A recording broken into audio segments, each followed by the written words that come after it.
Hello everyone, welcome back to my channel. So guys, फिर से स्वागत है आपका इस सीरीज के अंदर जहां पे हम PYQs या फिर जो एक्सपेक्टेड MCQs होते हैं जो आपके एग्जाम में आने वाले होते हैं उस सीरीज में है, और ये है इस सीरीज का पार्ट 5।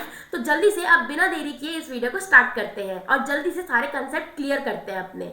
सो यार, आज के जो MCQs मैं आप लोगों के लिए लेके आई हूँ ना, ये बहुत ज्यादा केस स्पेसिफिक है, तो अब इनको आप सॉल्व करना स्टार्ट करते हैं। So first question is, a physical therapist is conducting a screen for visual field deficits by having the client look straight ahead and presenting a stimulus at the outer margins of the person's visual field. The examination technique check cranial nerve dash function. तो यहाँ पे इसने क्या बोला कि एक therapist है और वो पेशेंट का एग्जामिनेशन कर रहा है आईज का।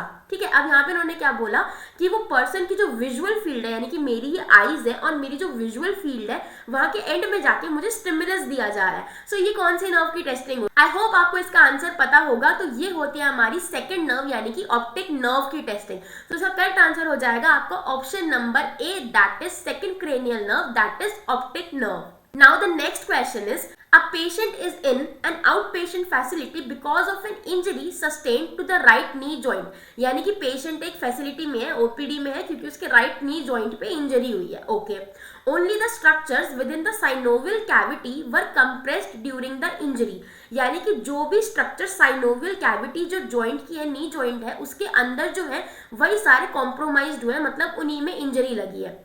Knowing this information only, the therapist is not concerned with injury to which of the following structures. अब यानी कि जो साइनोवियल जॉइंट के अंदर के स्ट्रक्चर्स है उन्हीं में इंजरी आई है, इतना मुझे पता है। सो अब देखते हैं, A patellofemoral joint, B ACL that is anterior cruciate ligament, C medial meniscus and D femoral condyles. अब यार देखो, यहाँ पे ना तुम्हें कोई पेन पेपर लेके बातें समझाएगा नहीं। अब तुम खुद का थोड़ा कॉमन सेंस लगाओ कि साइनोवियल जॉइंट के अंदर जो नी जॉइंट है उसमें कौन कौन से स्ट्रक्चर्स होंगे। ACL भी होगा, मीडियल मेनिस्कस भी होगा और फीमोरल कॉन्डाइल्स तो होंगे ही होंगे।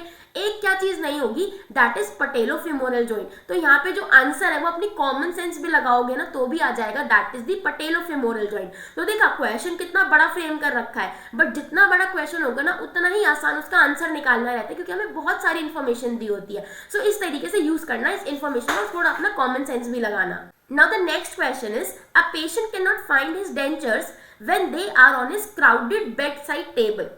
His visual acuity test at 2020 with the Snellen eye chart. The physical therapist suspect problems with A. figure ground discrimination, B. body scheme awareness, C.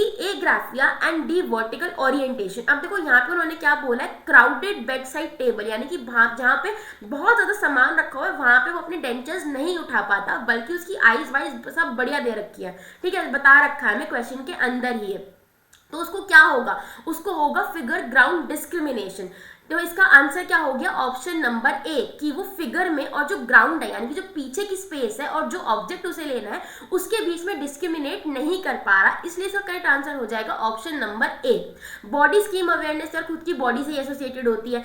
एग्राफिया means उसको लिखने में नहीं आएगा। वर्टिकल ओरिएंटेशन भी एक दूसरी डिफिसिट होती है जो ये नहीं होती है। सो यहाँ पे करेक्ट आंसर क्या हो जाएगा, क्राउडेड बेडसाइड टेबल से वो सामान नहीं उठा पा रहा। सो करेक्ट आंसर हो जाएगा फिगर ग्राउंड डिस्क्रिमिनेशन। तो ये स्ट्रेस वर्ड्स है बच्चों, जैसे क्राउडेड बेड साइड, तो उसकी विजुअल एक्टिविटी बिल्कुल ठीक है। तो थोड़ा दिमाग लगाना, इन स्ट्रेस वर्ड्स के ऊपर अपना ध्यान लेके जाना, वहीं से तुम्हें अपने आप ही आंसर पता चल जाएगा। Now next question is, a patient reports throbbing pain in the lower extremities accompanied by trophic changes and diminished pulses. Okay, यानी कि पेशेंट को क्या है, थ्रोबिक पेन है, ट्रॉफिक चेंजेस है और जो पल्सेस है वो भी कम हो रही है। तीन चीजें दे रखी हैं। जो पेन है, it is aggravated by activity and was not influenced by spinal movement. What source of pain is most likely responsible for these complaints? अब यहाँ पे क्या दे रखा है इसने में कि जो पेन है वो थ्रोबिक टाइप पेन है, लोअर एक्सट्रीमिटीज में है, ट्रॉफिक चेंजेस है और जो पल्सेस है वो भी डिमिनिश्ड है, कम है। उसके अलावा कोई एक्टिविटी करता है इंसान तो पेन जो है वो बढ़ जाता है, बल्कि कोई स्पाइनल मूवमेंट यानी कि स्पेशल टेस्ट स्पाइन का करते हैं तो पेन नहीं होता। तो इनमें से कौन सा कॉमन कॉज है पेन का? A peripheral neuropathy, B restless leg syndrome, C vascular pain and D neurogenic pain. तो देखो पेरिफेरल न्यूरोपैथी नहीं हो सकता। क्यों नहीं हो सकता? क्योंकि जो पेरिफेरल न्यूरोपैथी है वहां पे आपका सेंसरी लॉस भी होता है, प्लस वहां पे आपका स्टॉकिंग लाइफ एक्सपीरियंस आता है। ग्लव स्टॉकिंग अपीयरेंस पढ़ा होगा ना आपने, तो यहाँ पे वो भी देखने को हमें मिलता है। न्यूरोजेनिक पेन भी क्यों नहीं होगा ऑप्शन नंबर डी? क्योंकि स्पाइनल मूवमेंट पे तो उसको कोई पेन है नहीं, तो न्यूरोजेनिक पेन भी ये नहीं होगा। और रेस्टलेस लेग सिंड्रोम के अंदर क्या होता है कि जब भी पेशेंट रेस्ट पे होता है ना तब उसे सिम्टम्स दिखने लग जाते हैं, बट यहाँ तो जब वो एक्टिविटी कर रहा है तब उसे सिम्टम्स दिखाई दे रहे हैं, है ना। तो यहाँ पे जो करेक्ट आंसर है वो क्या हो जाएगा? Option number C, that is vascular pain. तो एक्चुअल में अगर इसका डायग्नोसिस पूछे, डायग्नोसिस समझे, तो इसका डायग्नोसिस क्या है हमारा? That is vascular claudication. So the correct answer is option number C. Now moving on to the next question is, कितना बड़ा क्वेश्चन दे रखा है देखो, अब इसका आंसर देखना तुम्हें लगेगा क्या ही क्वेश्चन था ये। A 10-year-old female has been diagnosed with a stage 4 pressure sore on the sacrum, यानी कि सेक्रम पे उसे प्रेशर सोर है, वो भी स्टेज 4 का। She was transferred to the hospital from a subacute facility and is being followed by the wound care team. 2 हफ्तों के बाद क्या हो रहा है? The physical therapist is reassessing the wound and determines that the bone is no longer visible, कि अब हड्डी नहीं दिख रही है। How would the physical therapist document the stage of the wound at this time? क्या डॉक्यूमेंट करोगे? Stage 4, stage 3, stage 2, stage 1, बताओ। तो यहाँ पे इसका करेक्ट आंसर क्या होगा? ऑप्शन नंबर ए, हाँ जी, स्टेज नंबर 4। और बहुत प्रिसाइसली बताऊं तुम्हें तो हीलिंग वुंड स्टेज 4 ऐसे डॉक्यूमेंट करते हैं हम, क्योंकि जो प्रेशर सोर्स होते हैं ना इनकी स्टेजिंग हम रिवर्स नहीं कर सकते। वुंड की केयर कर सकते हैं बट स्टेजिंग को रिवर्स नहीं कर सकते। और ये जो वुंड होता है ना इसको हम डॉक्यूमेंट भी करते हैं ऑब्जेक्टिवली, ठीक है। तो यहाँ पे इसका आंसर क्या हो जाएगा? स्टेज नंबर 4 यानी कि option number A. Now next question is, at a team meeting, the respiratory therapist informs the rest of the team that the patient just admitted to the subacute floor experienced breathing difficulty in the acute care department। यानी कि physiotherapist ने क्या बताया कि जो patient है उसको breathing difficulty हो रही है।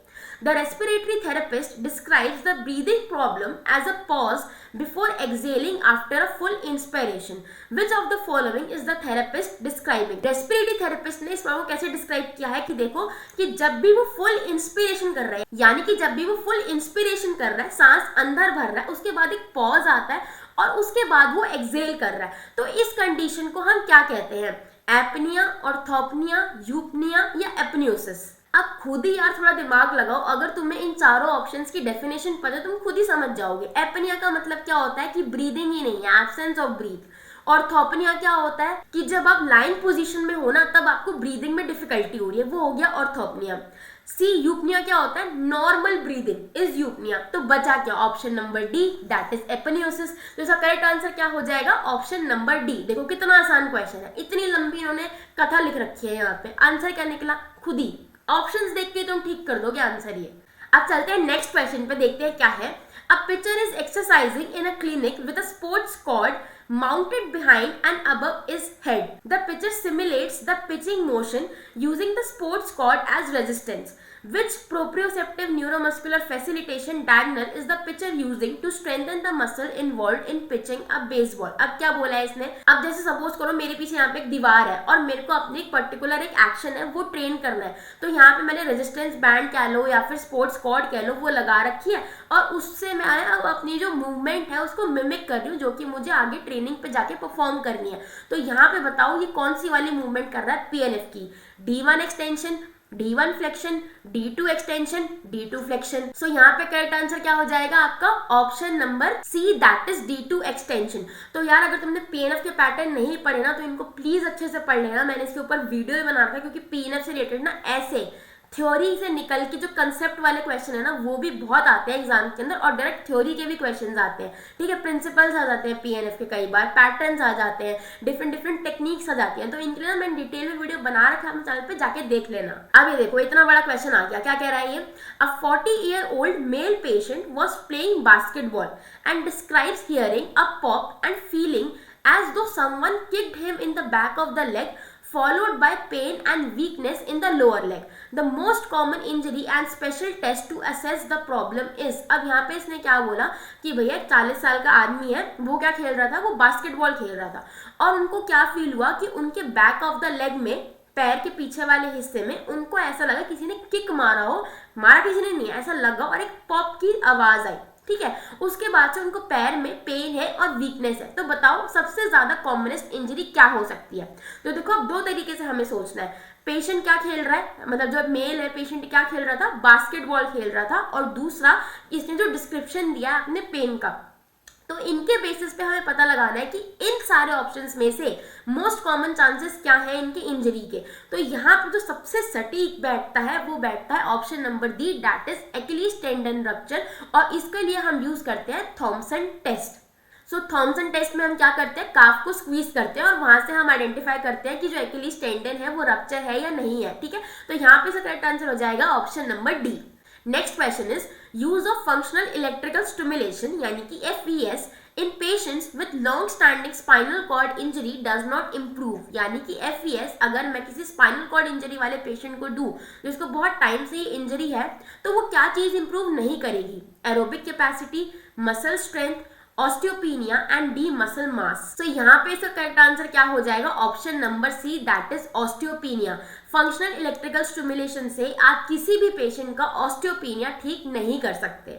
Now the last question of this video is a 30-year-old female patient presents with right calf pain and may have a deep vein thrombosis DVT. What would be the most appropriate initial course of action? तुम्हारे पास एक patient आई 30 साल की, उसको right काफ में pen है और उसको DVT है। बताओ तुम सबसे पहले क्या करोगे। Prescribe rest and inactivity until symptoms subside, treat with RICE protocol until symptoms subside, treat with massage, muscle stripping and stretching procedure. ओहो, ये तो कभी नहीं करना।